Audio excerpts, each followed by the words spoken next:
Good morning, test subject. You have been in suspension for 72 days. The Aperture Science Computer-Aided Enrichment Center congratulates you on your 36-year sleep anniversary. You have been selected as a potential candidate for our Human Emergency Response Team. Please review the agreement provided on the nearby monitor. Welcome to Portal Revolution. My name is Stefan Hans, and I'm the creator and lead developer of this mod. I've been working on this for almost 8 years, so I'm excited to finally share this behind-the-scenes developer commentary with you. I hope you had a chance to play Portal Revolution before jumping straight into developer commentary, as it will obviously contain spoilers. If you're ever having trouble hearing or understanding us, you can enable subtitles in the audio options.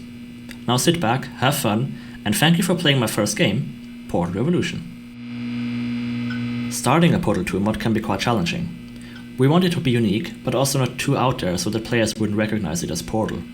Early iterations featured a test chamber vault just like in Portal 1, but we felt this was too derivative. The container ride we ended up with is very reminiscent of Portal 2, but has a few twists. In Portal 2, the ride is highly dynamic and epic, whereas here it is rather uneventful and more subtle in its world building. We wanted to show the player the state of our world right off the bat. The slow ride in a dimly lit Aperture facility shows the way in a low power environment that is still largely functional. The facility still operates as intended, just another human being dragged out of the cold storage vault and sent to the test chambers to die.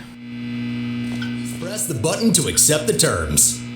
Most of our custom in-game videos were created entirely in the free software Blender, which we also used for all of our 3D assets as well as some textures. As modders, we like Blender not only because it's free, but also because of the awesome community surrounding it. Source Engine uses custom file formats for its models and materials, which can be tricky and cumbersome to deal with. There are plenty of Blender add-ons available, all made by other modders, which make it trivially easy to import and export Source Engine formats. We also created our own Blender tools, like to create pre-rendered physics simulations and achievement icons. The Swiss Army knife of a program came in so handy and so many times.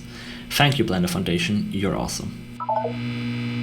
2, 1. Early playtesters often reported that they didn't know why they were solving test chambers. We thought in a Portal mod it would be obvious why you're solving puzzles, but the lack of a goal was still an issue. In the original Portal, players don't really have a goal spelled out to them either, but the mystery surrounding Aperture and GLaDOS is itself enough of a motivator. Players naturally ask, who is this robot voice? Why are all the observation rooms empty? What am I testing for? That worked for Portal, but not so much for a mod. This is where the Human Emergency Response Team comes into play. It is presented as some sort of elite crew of highly skilled test subjects, which the player tries to join through solving difficult and dangerous puzzles. This immediately proves successful. It's a vague goal and eventually turns out to be a lie anyway, but it keeps players engaged enough for the first chapter until the real mission begins.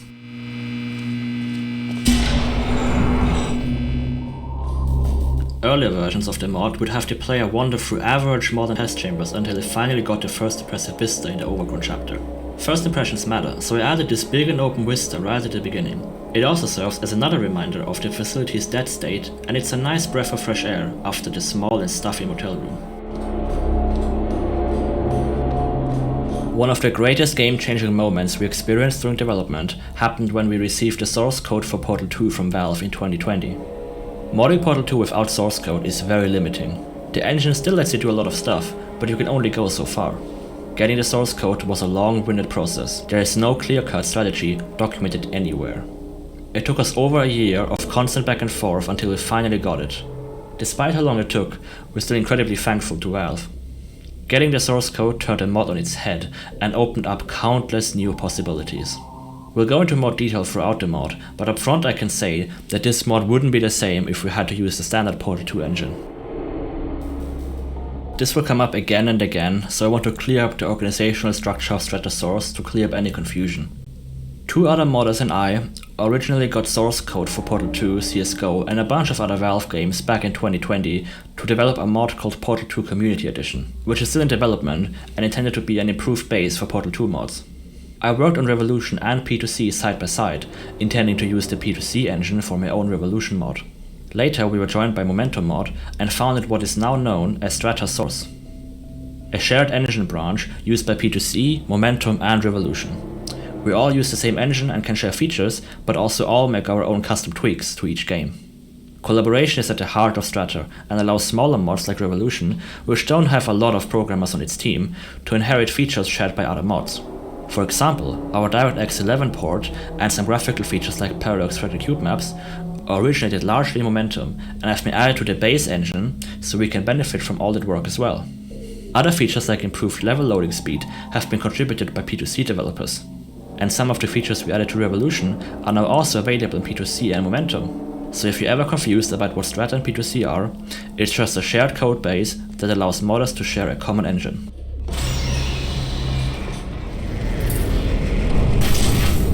This first, or rather zeroth test chamber, is completely stupid. There are no test elements and it's totally useless. If you paid attention, you just went down some stairs and got up on an elevator. Now you will walk up more stairs, walk down stairs, until you finally reach an elevator that takes you up anyway.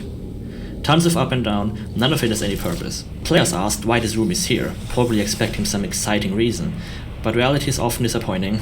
I just thought it was funny. Button in front of you and continue the test.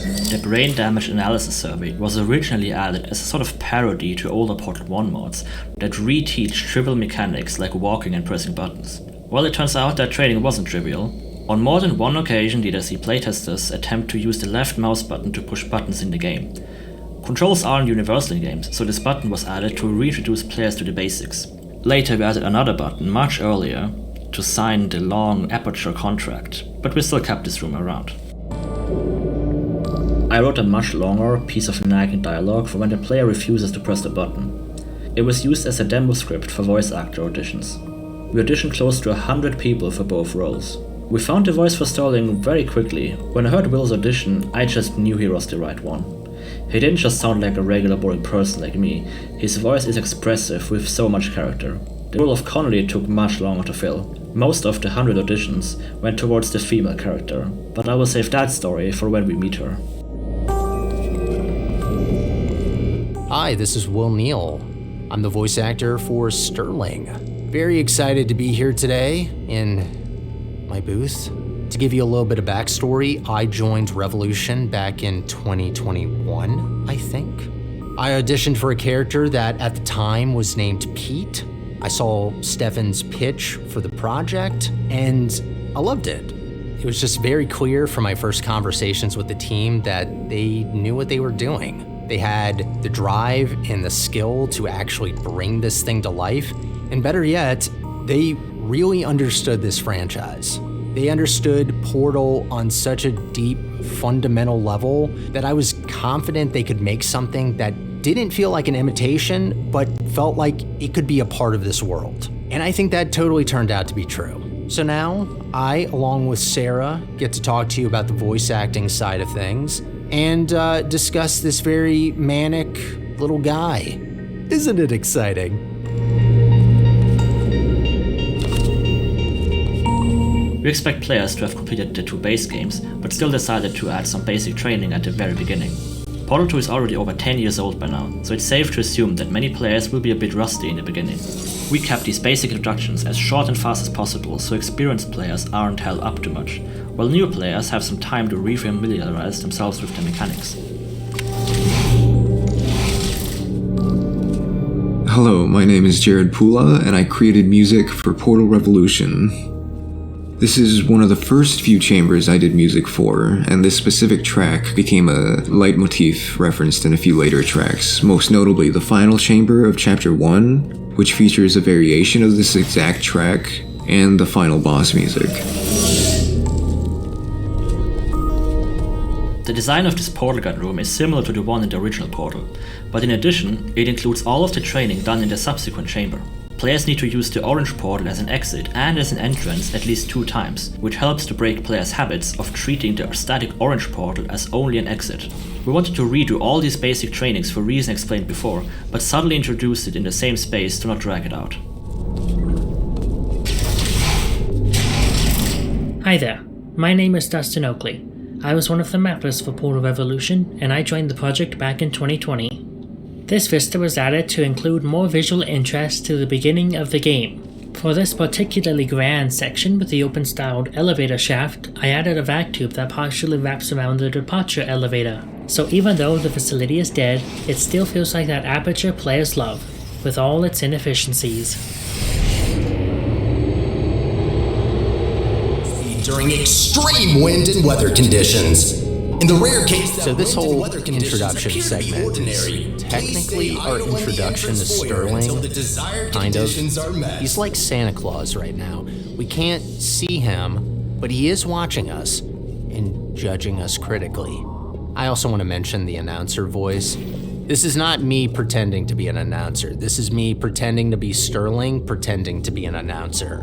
My announcer voice is, great.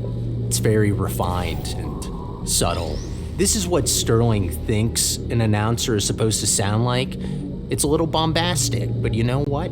He's trying his best.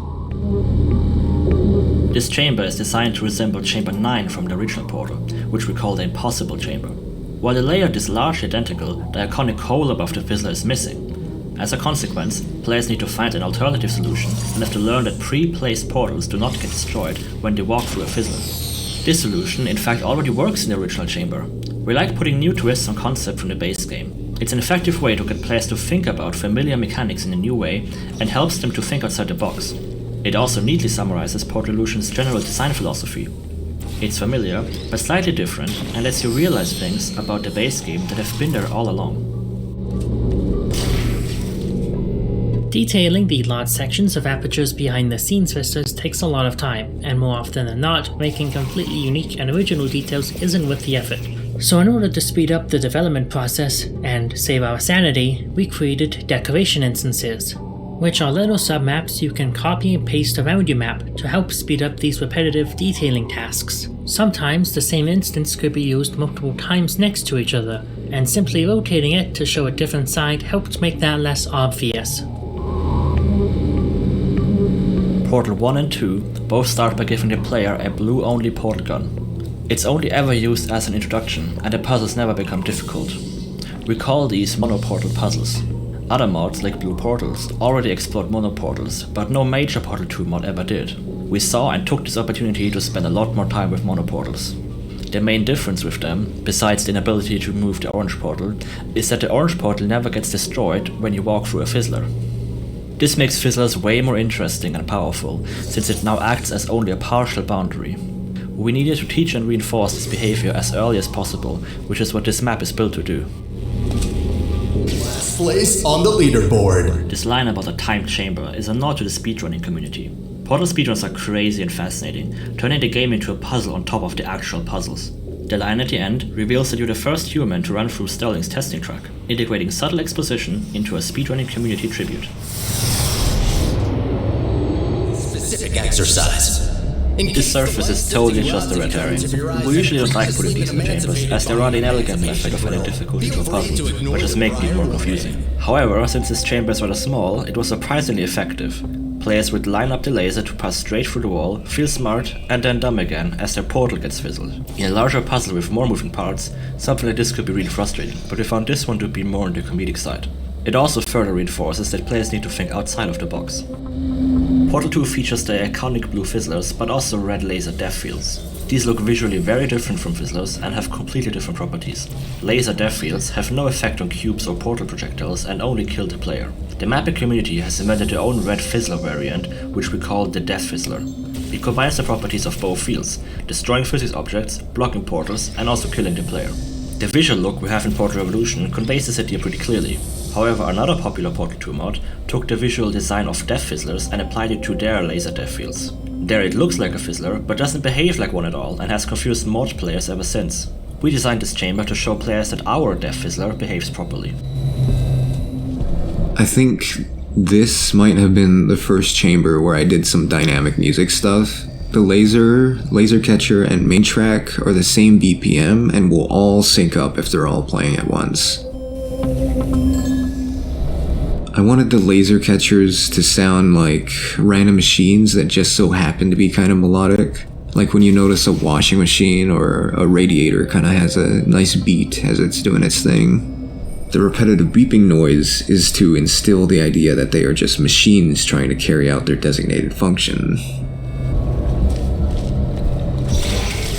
There used to be 2 more chambers before the elevator, which featured a blue laser variant. It behaved just like the red laser, but receivers would be color-coded to only accept one type of laser. When this feature was added to the P2C engine, we experimented with a lot of different applications, but the mechanic just wasn't fun. Lasers in general are hard to make fun puzzles with, and with more colors, the puzzles just turned into micromanagement nightmares, with indicator spaghetti lines going all over the place. We even designed different musical motifs for the different laser colors. Red lasers beep deep and slow, while blue lasers are quick and cheery. As much fun as the music was, the blue laser just didn't fit into the mod and was cut rather quickly. You can still find the music in our standalone soundtrack.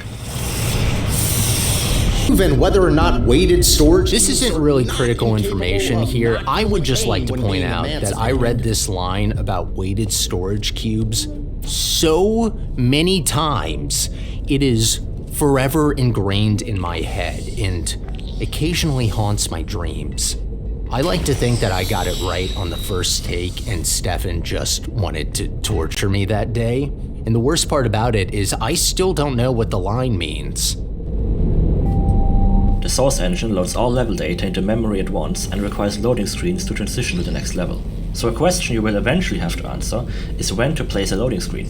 Portal 2 maps are typically very short, often featuring only 1 test chamber per map. This is no problem for large chambers that take time to solve, but Portal 2 is sometimes criticized for having very frequent loading screens. If you increase the size of each map, you end up with less loading screens, but each one will take longer and the game will use up more memory. Rather than splitting maps according to file size or entity count, we use them as pace breaks. This map includes 4 small test chambers that all build on each other. Bundling them together also allows us to connect the chambers in more interesting ways. Here they all share the same space and can be visited through the observation rooms at the end. Loading screens are often hated, but we found they work well as natural points for players to take a break or stop playing.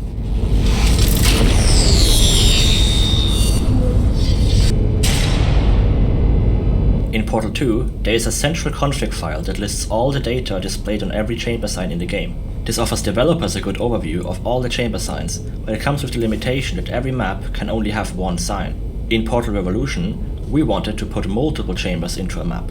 Having access to the source code, we were able to create a custom chamber sign entity that allows mappers to configure all this data directly. Well done, candidate. You have success advised. Good luck. You just got teleported from an unlit version of this room to a lit one. Source doesn't like dynamic lights very much, and it's often easy to just clone the entire space. This teleport was added late in development, when we were going over Act 1 to add some life. The interconnected nature of this space didn't make that easy, which is why you actually got teleported twice. The copy in the interconnected space is always the lit version, with the unlit version off to the side. Inside the door is a world portal that gets you to the unlit copy before teleporting you back to where you should have been just a few seconds later. Portal's engine makes it really fun to think with portals to solve design problems. This is the first map where we prototyped this dimly lit lighting style for Chapter 1. These chambers used to be lit just like Portal 2's, with bright and cold lights. We felt like the standard lighting didn't sell the dead aperture theme we wanted to convey. We call this style After Hours. It's supposed to resemble that feeling of being the last person to sweep the floors in the office after everyone has gone home. Also sort of mirrors the new job you will receive at the end of the chapter. Creating this look took some tweaking to balance visibility for gameplay with aesthetics. I made all the cube music with the expectation that it would only play as they were soaring through the air, but in-game that's not the case. They continue to do their intense bleeps and bloops even after they reach solid ground, which is a little cute, I guess, and gives them some personality. For After Hours, almost all of the observation rooms are dark, which gives a lonely and eerie feeling. The problem is that they're primary light source in puzzles, so we need to find alternatives. Light strips work well, but we try to add some variation for interest. We like to use electrical equipment in the behind-the-scenes areas as light sources. They can also be used to add a nice splash of color, which the normal test chamber lights aren't suitable for. State-of-art testing. The Glass Touch achievement came about after we added a sign here, which was just decoration at the time. Playtesters always love to touch it as soon and as often as possible. Whenever we see players do stuff like that, it's a great candidate for an achievement. So we found some more spots to put the glass, which get more difficult and obscure to touch every time. They're always easy to see, the question is how to touch it. We also wanted to add a reaction line from Sterling, but didn't find the time to record it. Source uses cube maps to simulate reflections, but they always had one massive flaw. They appeared to move with the player's camera. Strata added support for parallax correction on cube maps, which allows mappers to define a boxy shape for a cube map to stick to. When configured properly, their reflections can look pretty realistic, as can be seen on these light strips. As you move around, the reflection continues to look accurate. We updated a lot of Portal 2 materials to make use of proper cube maps, since many seem to always reflect a solid white texture, presumably to conserve VRAM. Getting this to look right in all lighting environments proved difficult and didn't turn out exactly how we hoped, but here it looks pretty good. From the beginning, this entire chamber was built around this jump through the ceiling. I wanted to make an introduction chamber for faith plates, but needed something to make it unique. Faith plates are a fairly straightforward test element and don't need a lot of training. They're great tools for subverting expectations though, and we were able to use them to further re-emphasize that the facility is slowly starting to fall apart. In this chamber, the player needs to use the floor-mounted portal spawner to preserve momentum for flinging, which I call a buffered fling. These flings, or variations of them, come up again and again in the mod, so we introduced them early on in conjunction with the faith plate. Getting momentum isn't the hard part. The puzzle is about preserving that momentum to get yourself or a physics object to where you need it. Well done! These two final chambers were meant to be much harder than the previous ones, but still interesting and fair. Difficulty can be added to test chambers quite easily by adding multiple win conditions. The floor button in this chamber could be removed while keeping the rest of the puzzle intact. Its only purpose is to extend the puzzle, as players now have to solve the bottom section twice. Cube swapping and respawning are also common ways of adding difficulty to a puzzle, but they can often feel forced or cheap, so we try not to overdo them. As a reminder, your Little changes in level layout can make quite a difference in how the world feels. This foyer could have been built without glass, but they never pass on a chance to connect multiple areas together. Seeing where you will go or have already been is a powerful tool that makes the world feel just a little bit more open and interconnected. The game isn't just a series of corridors, but a cohesive, connected place. In this chamber, we hear the melody from the first test chamber again, but at a slightly lower pitch. I don't remember my exact thought process on why I reused the melody here. I probably just thought it would be neat, since it's the final test chamber for Chapter 1.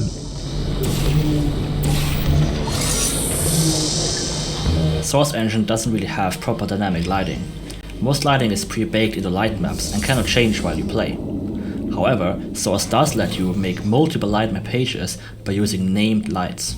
We use this to cast actual light from the light bridge and static portal spawners. This lighting is still pre-computed and can't change. The map compiler pre-computes all permutations of the light's on and off state and interpolates between them to create a fade effect. It's fun to see people blown away that this is possible in Source, well this has been a feature since Half-Life 1 or possibly even Quake.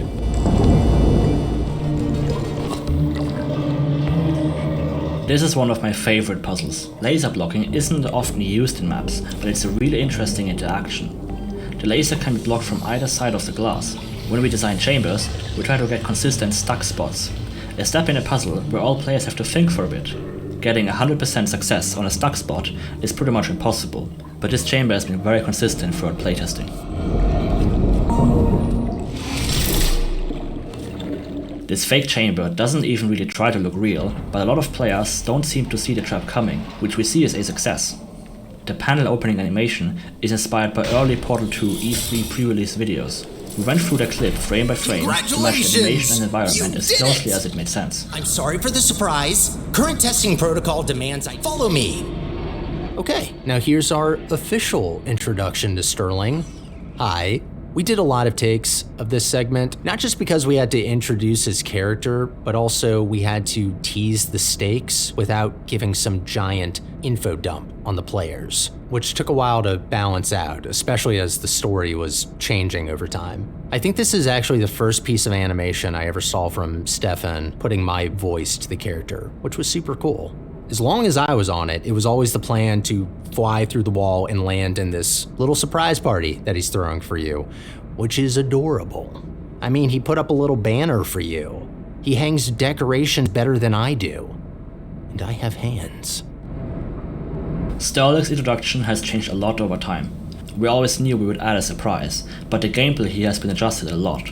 His dialogue needed to be short enough for players to not lose attention, while he also had to deliver a lot of exposition. He surprised you, and you're done with the tests. The human emergency response team was a lie, but the testing wasn't for nothing, and it does have a purpose for you. And if that wasn't enough, we throw the stuff about authorization on top. We were not sure if players would be attentive enough to listen and understand everything he said. The space is very open and offers many distractions. We streamlined the geometry over time, reducing the amount of exits and visual clutter, and players seem to respect his first appearance enough to actually listen to him. We also added far more detail to his facial animation than we usually do to honor his first appearance, which seems to help to keep players' attention. The authorization gameplay was first added so players would spend some more time with Sterling when they first meet him. Maybe you can get through this By then, players wouldn't get hired as emitter? employees, they would just get added to a general list of authorized people. We felt this was a little abstract, and we didn't intend to use the authorization gameplay in later levels. A playtester then said, "Oh cool, we're getting hired at Aperture." We liked the idea, so we wrote it in. It feels a lot cooler and much more natural. Now that we decided you would become an Aperture employee, we had to come up with a job for the player to do. We thought it would have to be a low-level position without any requirements, something Sterling could hire anyone for, with no need for extra verification. At the time, I worked at a place where I had to take over some of the janitorial duties when our usual janitor was out sick, so this felt like a natural fit. So I can't help you. Got a clue? If you don't press the button, Sterling will keep saying lines, which we call nags. We went a bit further and even added branching dialogue and some interactive elements. So you have to We wanted stand to in add the more of this scanner stuff to get later, registered. but didn't find opportunities or Any the time plan to how? really delve this deep again. Sadly, most players never see this, so give it a shot and look what Sterling does if you refuse to press the button. Maybe that portal can help again.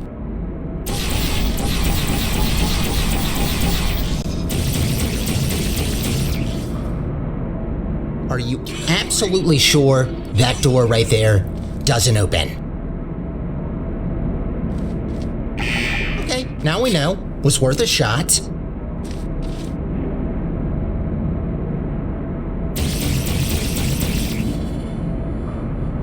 Well, here's an idea. Maybe you can try and squeeze through that counter right there? Or are you too voluminous for that?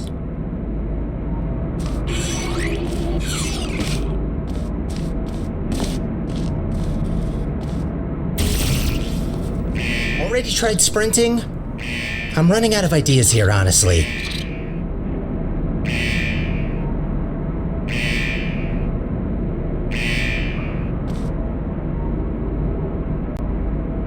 Yeah, how about that? Let's try to run as fast as possible.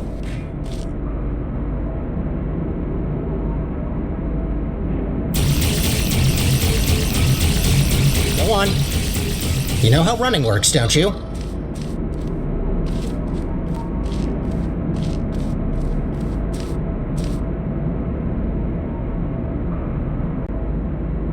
It's like walking, just faster.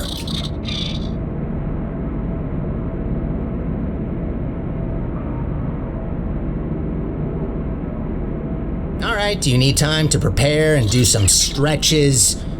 What's the issue?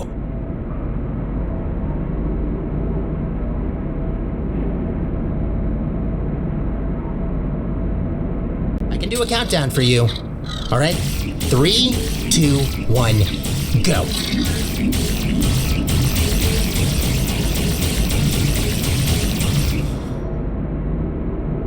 I can do a countdown for you. All right, 3, 2, 1, go.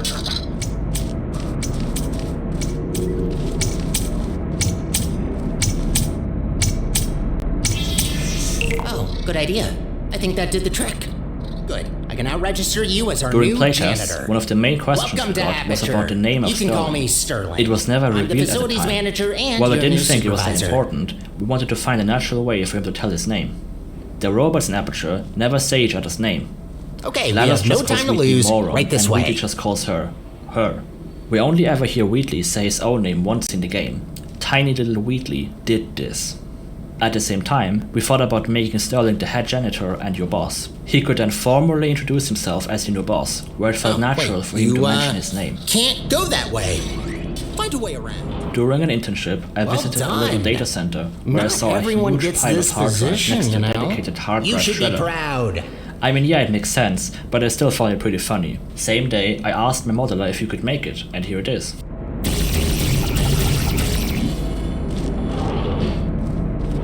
Cleaning up after humans that don't exist anymore.